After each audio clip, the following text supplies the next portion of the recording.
అందరికీ నమస్కారం. ఈ రాష్ట్ర ముఖ్యమంత్రి జగన్మోహన్ రెడ్డి యొక్క ఘనతలు, ఆయన సాధించినటువంటి ఘనతలు ప్రతిరోజు కూడా మనం తలదించుకునే విధంగా ఉంటాయి. సాధారణంగా మన రాష్ట్రం ఏ రంగంలో అయినా ఇదిగో ఈ రకంగా ఘనత సాధించింది, ఇంత మంచి పేరు తెచ్చుకుంది అని గర్వంగా చెప్పుకునేటటువంటి పరిస్థితులు ఉంటాయి. సాధారణంగా గతంలో చంద్రబాబు నాయుడు గారు ముఖ్యమంత్రిగా ఉన్నటువంటి సమయంలో ఆ రకంగానే రకరకాలుగా వివిధ రంగాల్లో ఇదిగో మా రాష్ట్రం ఎంత గొప్పగా ఉంది, అంత గొప్పగా ఉందని చెప్పి గర్వంగా మనం చెప్పుకుని తిరిగేవాళ్ళం. కాలర్ ఎగరేసుకుని నిలబడేటటువంటి పరిస్థితి ఉండేది. కానీ ఇవాళ ఏ రోజు ప్రధాన వార్త చూసినా కూడా మన సిగ్గుతో తలదించుకునే విధంగానే వార్తలు ఉంటూ ఉన్నాయి, వాస్తవాలు ఉంటూ ఉన్నాయి, వివిధ కేంద్ర ప్రభుత్వ నివేదికలు ఉంటూ ఉన్నాయి. వివిధ రంగాల్లో రాష్ట్రం ఎంత అధ్వానంగా మరి తన పనితీరు ప్రదర్శిస్తుందో ప్రతిరోజు కూడా మనం నిత్యం పేపర్లలో చదువుతూనే ఉంటాం. మరి ఆ కోవలోనే ఈరోజు మళ్ళీ మనం ఒక కొత్త నివేదిక యొక్క ఫలితాలు, పీరియాడిక్ లేబర్ ఫోర్స్ సర్వే ఏదైతే మరి కేంద్ర ప్రభుత్వం ప్రతి సంవత్సరం కూడా నిర్వహించినటువంటి ఈ సర్వే ఏదైతే ఉందో, మరి ministry of statistics and planning వారు నిర్వహించినటువంటి ఈ సర్వే, ఆ సర్వే నివేదిక, తాజా నివేదికలో కొత్తగా ఒక అంశం ఏం బయటపడిందంటే, దేశంలోనే మరి అత్యధికంగా చదువుకున్న యువతలో నిరుద్యోగులు అత్యధికంగా ఉన్నది మన రాష్ట్రంలోనే అని చెప్పి ఈరోజు వార్తాపత్రికల్లో ఉన్నటువంటి ప్రధాన హెడ్లైన్. నిరుద్యోగంలో నెంబర్ 1, పట్టభద్రుల నిరుద్యోగంలో బీహార్ని మించిపోయిన ఏపీ, అత్యధికంగా రాష్ట్రంలో 24% నిరుద్యోగిత, కేంద్ర ప్రభుత్వ వార్షిక నివేదికలో బహిర్గతం. 24% అంటే చదువుకున్న యువతలో, గ్రాడ్యుయేట్స్ అయిన యువతలో 24% నిరుద్యోగత. అన్ఎంప్లాయ్మెంట్ రేట్ 24% అండి గ్రాడ్యుయేట్ యూత్లో, which is the highest in the country, దేశంలోనే అత్యధికం. మరి అటువంటి గొప్ప ఘనకార్యాన్ని మరి మన రాష్ట్రం సాధించినట్టు పీరియాడిక్ లేబర్ ఫోర్స్ సర్వే వారు గణాంకాలు చాలా స్పష్టంగా వాళ్ళు వెల్లడించారు. మిగతా అనేక రాష్ట్రాలతో మనం పోల్చుకున్నట్లయితే, ఉదాహరణకి తెలంగాణ రాష్ట్రం చూసినట్లయితే, పొరుగునున్నటువంటి తెలంగాణ రాష్ట్రంలో 16.6% మాత్రమే మరి చదువుకున్న యువతలో నిరుద్యోగ రేటు, అన్ఎంప్లాయ్మెంట్ పర్సంటేజ్ ఉంది.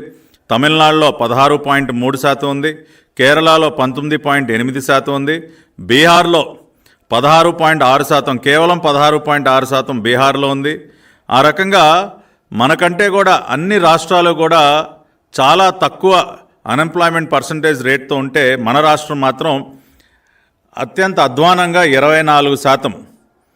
ఇవాళ రాష్ట్రంలో పట్టభద్రులు అవుతున్నటువంటి యువతీ యువకులకి ఉద్యోగాలు లేక 24% మంది ఇవాళ ఉద్యోగాలు లేక వాళ్ళు ఇబ్బందులు పడుతున్నారు. అన్ఎంప్లాయ్మెంట్ రేట్ అంత ఎక్కువగా ఉంది.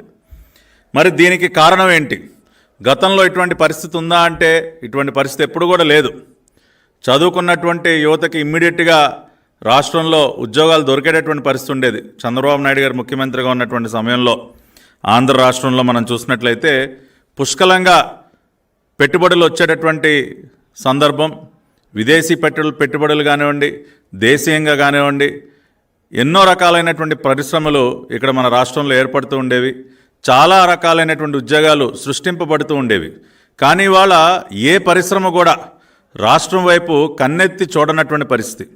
ఇంత దారుణంగా పట్టభద్రులైనటువంటి యువతీ యువకులలో అన్ఎంప్లాయ్మెంట్ రేటు పెరగటానికి గల కారణాలు ఒకసారి మనం విశ్లేషించినట్లయితే, ప్రధానమైనటువంటి కారణం మనం చెప్పుకోవాల్సింది ఇన్వెస్ట్మెంట్స్ లేకపోవటం అనేది.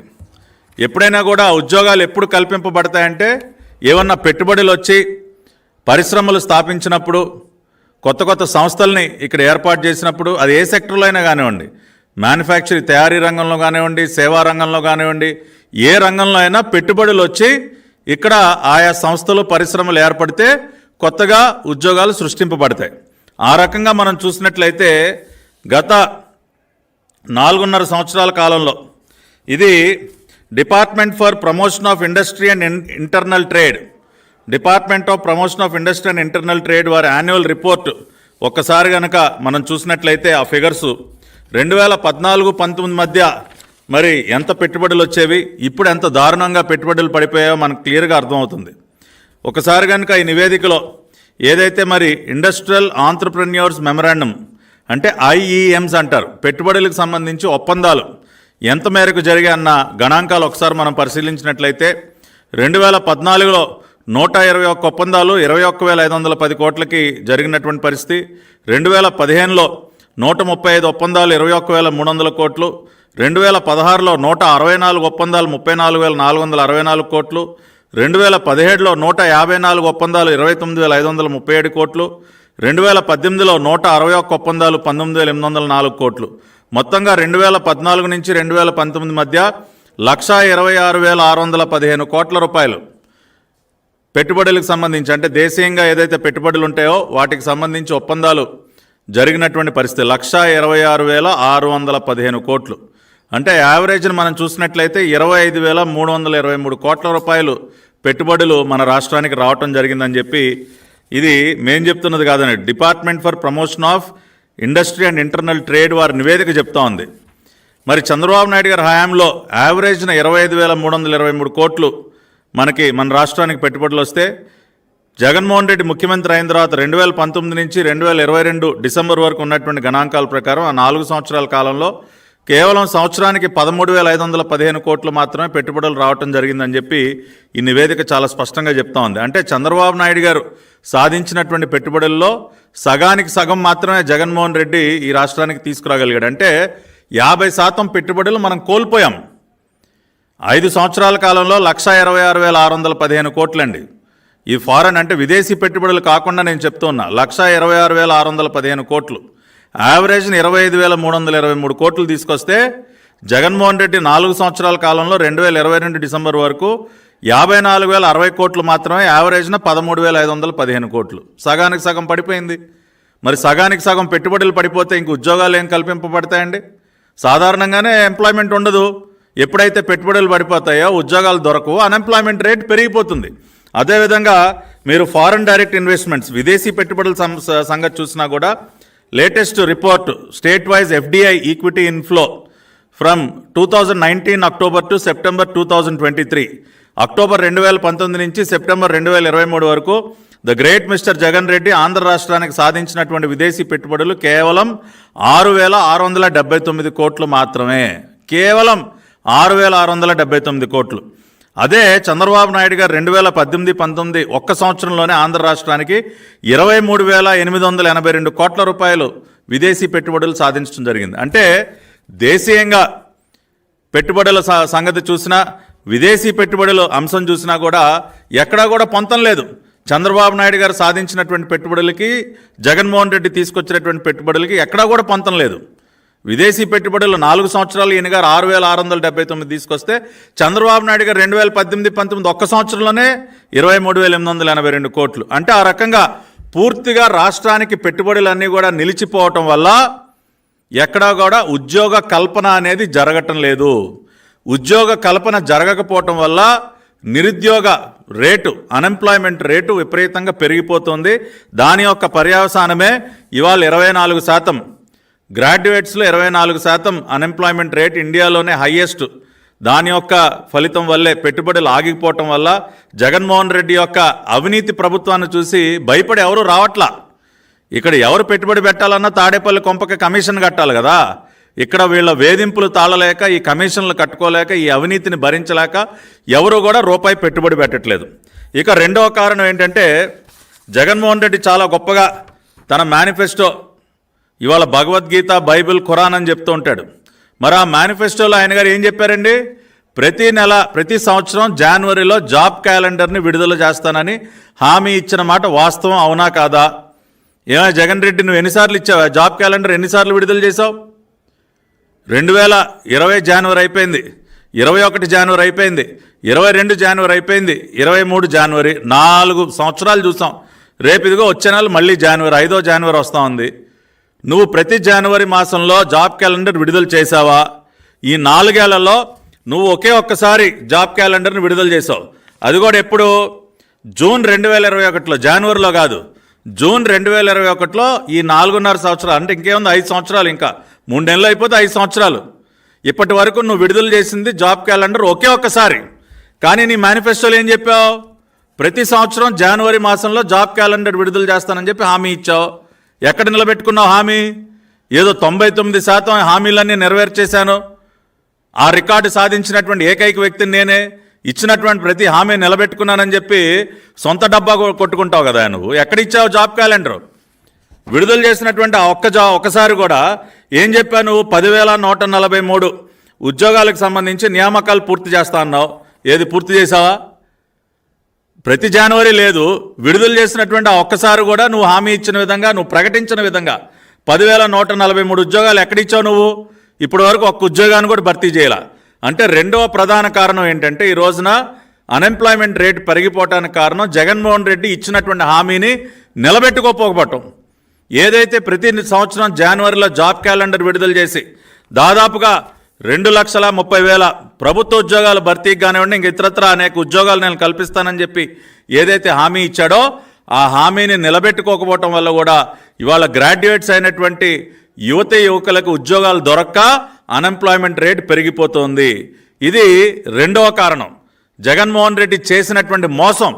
మొదటి కారణం జగన్మోహన్ రెడ్డి యొక్క అసమర్థత, అవినీతి అయితే రెండవ కారణం జగన్మోహన్ రెడ్డి ఇచ్చినటువంటి హామీని నిలబెట్టుకోకపోవటం, అతను చేసినటువంటి మోసం.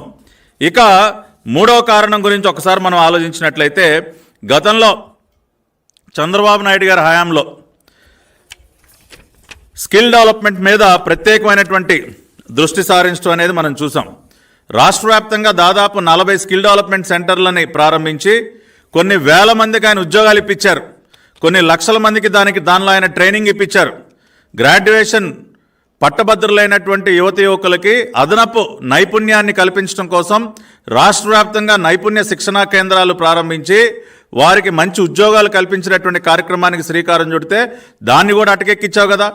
అకారణంగా ఇవాళ ఆ ప్రాజెక్టు పైన బురద జల్లి ఆ 40 స్కిల్ డెవలప్మెంట్ సెంటర్లో ఉన్నవి కూడా లేవని చెప్తూ వాటిని నిర్దాక్షిణ్యంగా మూసివేసి ఇవాళ ఆ రకంగా పట్టభద్రులైన యువకుల్ని నట్టేట ముంచావు నువ్వు.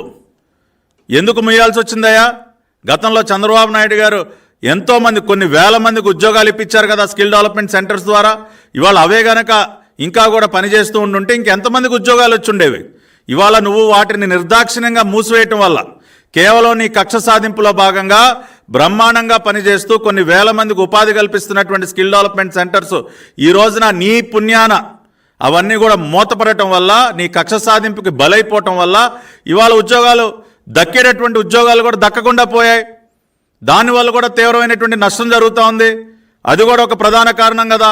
నీ కక్ష సాధింపు, నీ కడుపు మంట వల్ల ఇవాళ కొన్ని లక్షల మంది నిరుద్యోగ యువత రోడ్డున పడినటువంటి పరిస్థితి. ఇది మూడవ కారణం.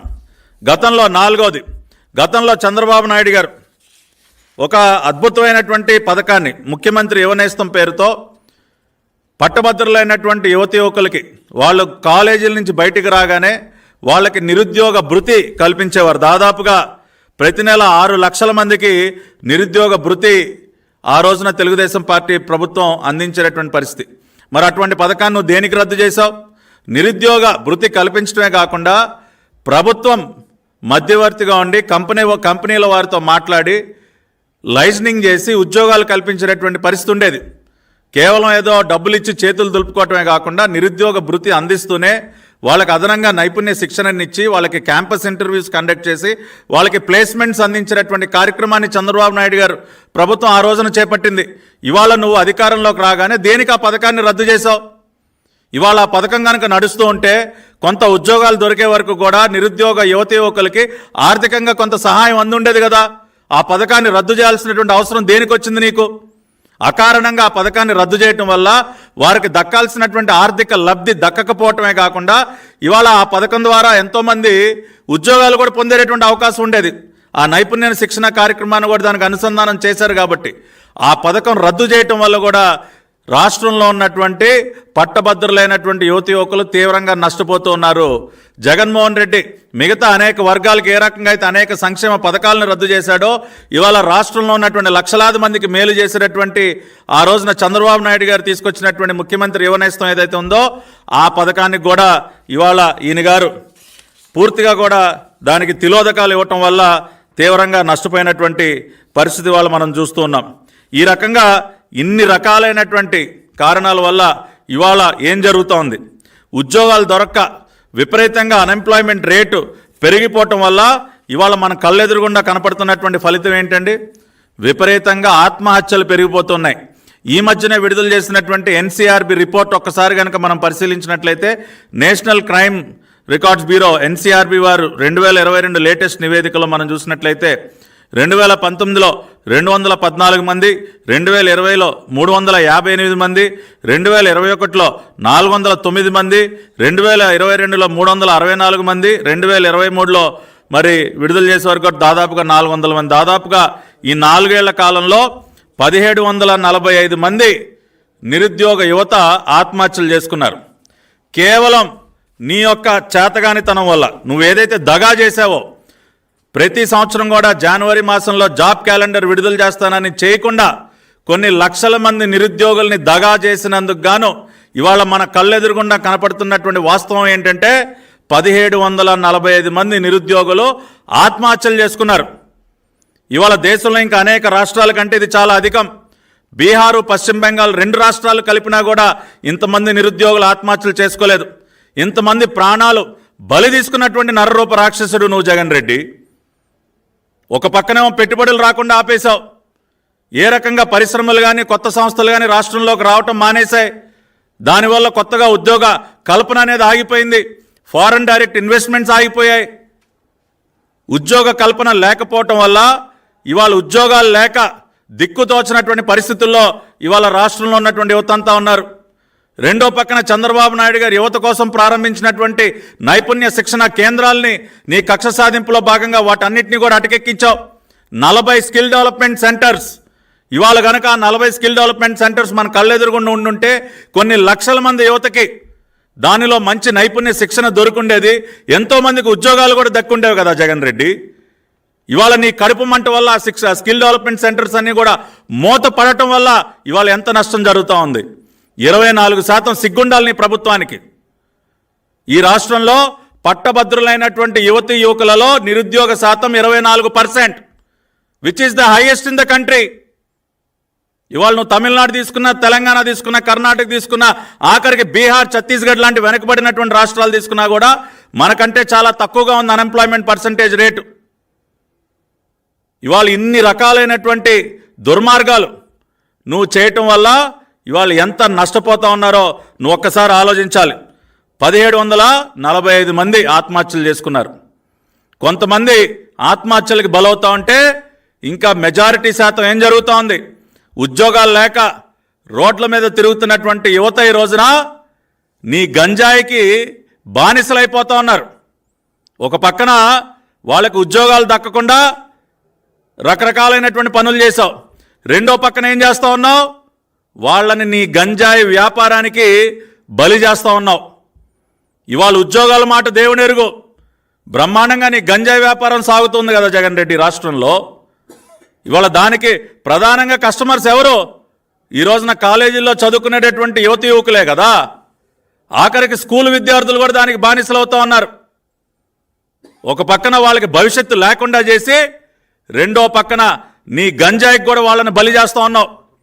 ఇవాళ దేశంలోనే అత్యధికంగా గంజాయి సాగు జరుగుతున్నటువంటి రాష్ట్రం ఆంధ్రప్రదేశ్. దేశవ్యాప్తంగా మరే ఇతర రాష్ట్రానికి గంజాయి ఎగుమతి జరగాలన్నా అది మన రాష్ట్రం నుండే. ఇవన్నీ నేను చెప్తున్నటువంటి విషయాలు కాదు, నార్కాటిక్స్ బ్యూరో చెప్తా ఉంది. ఇవాళ డ్రగ్స్కి గంజాయికి ఒక అడ్డాగా మారిపోయింది ఆంధ్రప్రదేశ్ అని చెప్పి ఇవాళ ఒక తరం మొత్తాన్ని నాశనం చేస్తా ఉన్నావు నువ్వు. గతంలో చంద్రబాబు నాయుడు గారు రకరకాలుగా అనేక పథకాల ద్వారా కొన్ని వేల కోట్ల రూపాయలు పెట్టుబడులు తీసుకొచ్చి మన బిడ్డలకి మంచి భవిష్యత్తు ఆయన ప్రసాదిస్తే ఇవాళ నువ్వు మొత్తం దాన్ని బుగ్గిపాలు చేస్తూ వాళ్ళని గంజాయికి డ్రగ్స్కి బానిసలు చేస్తూ ఉన్నావు. కొంతమంది దిక్కుతోచక ఆత్మహత్యలు చేసుకుంటూ ఉంటే కొంతమంది నీ గంజాయి వ్యాపారానికి బలవుతూ ఉన్నారు. అంతేకాకుండా తెలుగుదేశం పార్టీ అధికారంలో ఉన్నప్పుడు 2014-19 మధ్య 5 ఏళ్ల కాలంలో 2 సార్లు డిఎస్సి నిర్వహించి 17,591 ఉద్యోగాలు ఇచ్చారు. 17,591. కానీ ఇప్పటి వరకు నువ్వు ఒక్కసారైనా డిఎస్సి ప్రకటించావా? ఒక్క ఉద్యోగం అయినా కల్పించావా? ఏమైపోయింది నీ హామీ? నీ భగవద్గీత, నీ బైబిల్, నీ ఖురాను, నీ మేనిఫెస్టోలో ఏం చెప్పావు? నువ్వు చెప్పినటువంటి మాటలన్నీ ఏమయ్యాయి ఈ రోజున? ఇవాళ ప్రతి ఒక్క హామీ 99% హామీలు నెరవేర్చేశానని చెప్పి ఊరూరు వెళ్ళి సొంత డబ్బా కొట్టుకుంటున్నావు కదా జగన్ రెడ్డి.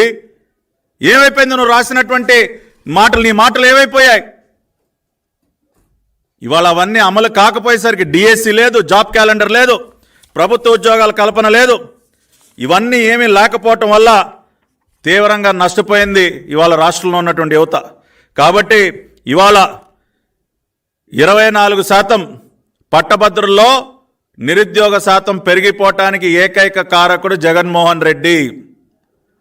అతను తీసుకున్నటువంటి నిర్ణయాల వల్ల, అతని చేతగానితనం వల్ల, ఇవాళ అతని అవినీతి అసమర్థ ప్రభుత్వం వల్ల ఇవాళ రకరకాలుగా రాష్ట్రం నష్టపోయింది.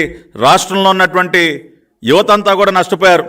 టీడీపీ పాలనలో 2014-19 మధ్య దాదాపుగా 10 లక్షల ఉద్యోగాలు ప్రత్యక్షంగా కానీ పరోక్షంగా కానీ పరిశ్రమల ద్వారా, because of various investments that got in to the state, nearly 10 lakh jobs were created. ఇది పార్లమెంట్లో కేంద్ర మంత్రి చెప్పినటువంటి సమాధానం ఒక ప్రశ్నకి. ఇవాళ లేదు అటువంటి ఆ రకంగా చెప్పుకోవటానికి మీకేమైనా ఉందా?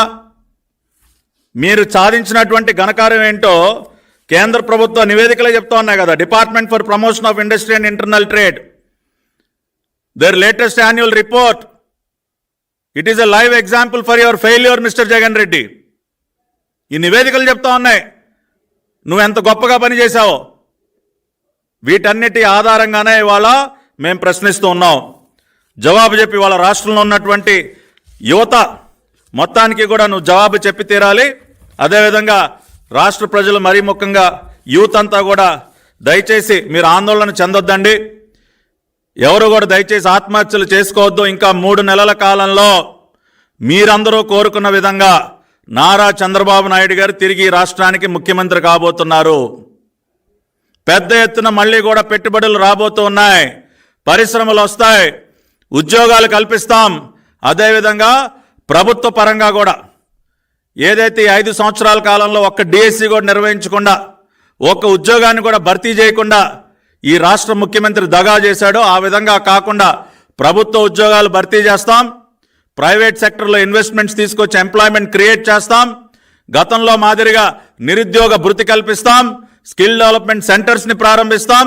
అన్ని రకాలుగా కూడా ఇవాళ ఈ రాష్ట్రంలో ఉన్నటువంటి యువతి యువకులకి ఏ రకంగా కూడా వారు అధైర్యపడని విధంగా, వారికి మంచి భవిష్యత్తు వేసే విధంగా కూడా అన్ని చర్యలు త్వరలోనే మేము తీసుకుంటాం. ఆ రకంగా రేపు తెలుగుదేశం పార్టీ ప్రకటించబోయేటటువంటి మేనిఫెస్టోలో కూడా మరి ఆ అంశాలన్నీ కూడా మేము పొందుపరుస్తాం. యువగళం పాదయాత్ర ద్వారా ఇవాళ రాష్ట్ర వ్యాప్తంగా ఉన్నటువంటి యువతి యువకులకి ఒక ధైర్యాన్ని, అండని కల్పిస్తున్నటువంటి నారా లోకేష్ గారు వారి యొక్క సలహా సూచనల మేరకు కూడా యువతరానికి, నేటి యువతకి కావాల్సినటువంటి అన్ని రకాలైనటువంటి పథకాలని కూడా రేపు మేము ప్రకటించబోయేటటువంటి మేనిఫెస్టోలో మేము పెట్టి మీ అందరికీ కూడా ఒక ధైర్యాన్ని, భరోసాన్ని తప్పకుండా కల్పిస్తామని తెలియజేస్తూ మీ అందరి దగ్గర కూడా సెలవు తీసుకుంటున్నాను. నమస్కారం.